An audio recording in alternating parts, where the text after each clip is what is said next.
మాట విని పనిచేసే వాళ్ళు ఎప్పుడు గొప్పవాళ్లే అన్న టోన్లో 2-3 డైలాగ్స్ ఉన్నాయి.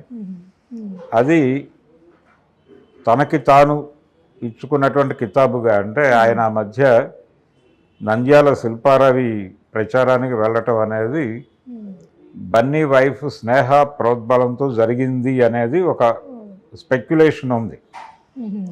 దాన్ని జస్టిఫై చేసుకోవడానికి ఆ డైలాగ్ పెట్టాడని, దాంతోపాటు మాజీ ఆంధ్రప్రదేశ్ ముఖ్యమంత్రి జగన్మోహన్ రెడ్డి గారు కూడా భార్య విదేశీయుడు అనేటువంటి ఒక ప్రచారం ఉంది. ఈ కాంటెక్స్ట్లో ఆయన స్ట్రెంగ్త్, ఆయన వైఫ్ అనే విషయాన్ని ఎస్టాబ్లిష్ చేస్తూ కూటమి నాయకుల మీద దాడి చేయటం, అంటే కూటమికి వ్యతిరేకంగా అతను పనిచేస్తున్నాడు అనేది ఎస్టాబ్లిష్ చేయటం వీళ్ళ ఉద్దేశం. అంటే యాంటీ జనసేన, యాంటీ టీడీపీ అనేది ఎస్టాబ్లిష్ చేయటం ఈ ట్రోలర్స్ ప్రోగ్రామ్. అల్లు అర్జున్ అలా ప్రొజెక్ట్ చేయాలి, అలా పోర్ట్రైట్ చేయాలని వీళ్ళు అనుకుంటున్నారు. అనుకుంటున్నప్పుడు ఈ డైలాగ్ వాళ్ళకి ఉపయోగపడింది. అంటే ఈయన జగన్ని పొగుడుతున్నాడు, పవన్ కళ్యాణ్ మీద ఒక విమర్శ ఉంది ఆల్రెడీ. ఆయన విడాకుల మీద రకరకాల చర్చలు జరిపాడు గత ముఖ్యమంత్రి జగన్మోహన్ రెడ్డి గారు. కాబట్టి భార్యల్ని గౌరవించటం, భార్యని తగిన ప్రాతినిధ్యం ఇవ్వటం, వారి మనసులో మాటని గుర్తించి దానికి విలువనిచ్చి దానికోసం ఏం చేయడానికైనా సిద్ధపడటం అనే దిశగా ఈ సినిమాలో పుష్ప క్యారెక్టరైజేషన్ ఉంటుంది. దాన్ని కోట్ చేస్తూ చెప్పే డైలాగ్ అది. కాబట్టి ఆ కాంటెక్స్ట్లో పవన్ కళ్యాణ్ మీద దాడి ఇవన్నీ కూడా ఆపాదిస్తున్నారు. ఇవన్నీ కూడా ఆపాదించడానికి స్కోప్ ఉంది అక్కడ. ఆ స్కోప్ వీళ్ళు తీసేసుకుని దాడి మొదలు పెట్టేశారు. నేరుగా తను అనలేదు. ఇట్లో పోర్ట్ అధికారులతో యుద్ధంతో మొదలవుతుంది సినిమా. ఆ సన్నివేశంలో తన సరుకు దొరికిపోతుంది అక్కడ. తను తీసుకెళ్ళినటువంటి సరుకు అనుకోకుండా ఓపెన్ అయ్యి దొరికిపోతున్న సందర్భంలో ఆ అధికారులతో ఘర్షణ పడతాడు. ఈ ఘర్షణ పడ్డప్పుడు మా బాస్ వస్తాడు, అతను వచ్చి డిసైడ్ చేస్తాడని అక్కడ ఒక అతను మాట్లాడితే అక్కడ అతనికి కౌంటర్గా చెప్పే డైలాగ్ ఇది. ఎవడరా బాస్, ఎవడికిరా బాస్ అని చెప్పి అంటూ దాని ఎక్స్టెన్షన్లో ఆ బాస్కే కాదు, వాడి కొడుక్కి వాడి తమ్ముడికి కూడా నేనే బాస్ని అంటాడు. ఇది ఈ బిట్వీన్ ది లైన్స్ ఎవరై ఉండొచ్చు అనేది. అంటే ప్రతి డైలాగ్ని ప్రస్తుతం దాన్ని చిత్రిక పట్టి జాగ్రత్తగా పరిశోధన జరుపుతున్నారు. ఒక రీసెర్చ్ ప్రోగ్రామ్ నడుస్తోంది ప్రపంచంలో.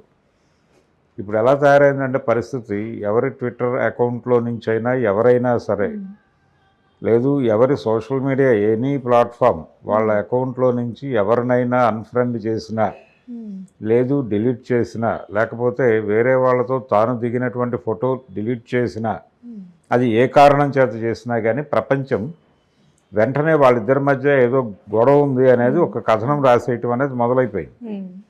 అంటే న్యూస్ కుకింగ్ అనేది పెరిగింది.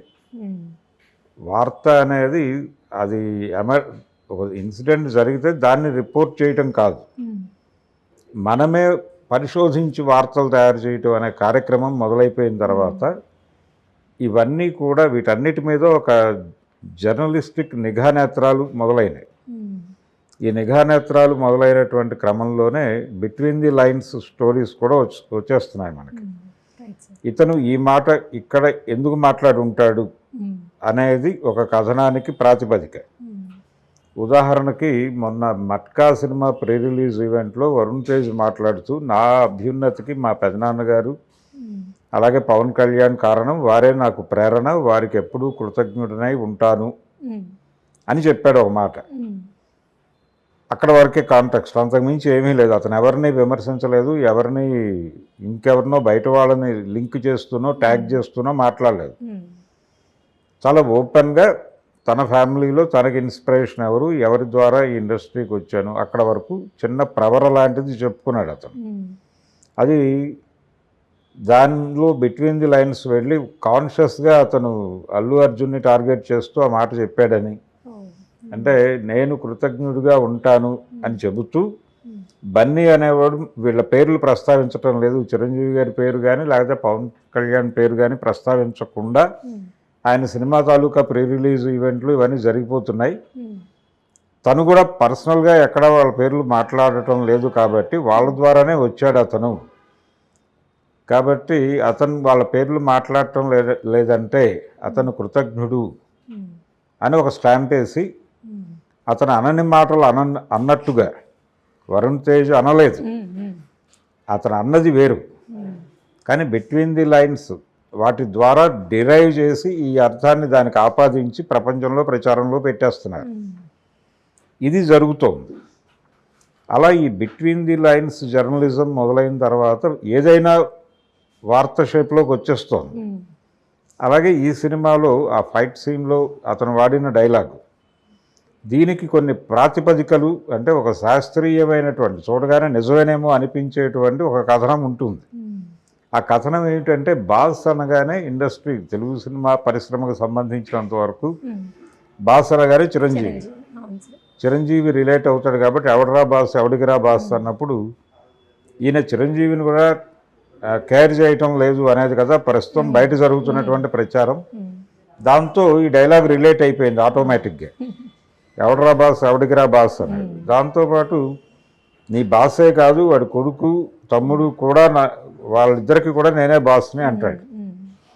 అంటే రామ్ చరణ్కి పవన్ కళ్యాణ్కి కూడా నేనే బాస్ని అని అల్లు అర్జున్ చెప్పినట్టుగా దాన్ని అలా రిలేట్ చేసి మాట్లాడేస్తున్నారు, వ్యాఖ్యానాలు చెప్పేస్తున్నారు. అది నడుస్తోంది, సర్క్యులేట్ అవుతోంది. యాక్చువల్గా సీన్లో డైలాగు అక్కడ ఒక పోర్ట్ ఆఫీసర్కి ఇతనికి మధ్య జరిగే కాన్వర్జేషన్, దాన్ని ఇలా పట్టుకొచ్చి మాట్లాడుతున్నారు. దానిలో ఇంకా చాలా అలాంటి డైలాగులు చాలా ఉన్నాయి. పావలా అనే సందర్భం ఒక డైలాగు ఉంది, అది కూడా పవన్ కళ్యాణ్కి రిలేట్ చేసి మాట్లాడుతున్నారు. ఇవన్నీ కలగలిసి పొలిటికల్ డైలాగ్స్ ఉన్నాయి ఈ సినిమాలో అని. ఇక్కడ విచిత్రమైన విషయం ఏంటంటే, సుకుమార్ రేపు చేయబోతున్న సినిమా అతను నెక్స్ట్ వెంచర్ రామ్ చరణ్తో. యాక్చువల్గా అది ఇబ్బంది పడాలి కదా, ఇతను ఈ లెవెల్లో దాడి చేసేస్తే చిరంజీవి మీద ఒక దాడి, ఎవడరా బాస్ అని చిరంజీవి మీద దాడి చేసి వాడి కొడుకు కూడా నేనే బాస్ అని డైలాగ్ పెట్టేసిన డైరెక్టర్తో రామ్ చరణ్ ఎలా పనిచేస్తాడు? అది ఆల్రెడీ అనౌన్స్డ్ ప్రోగ్రామ్.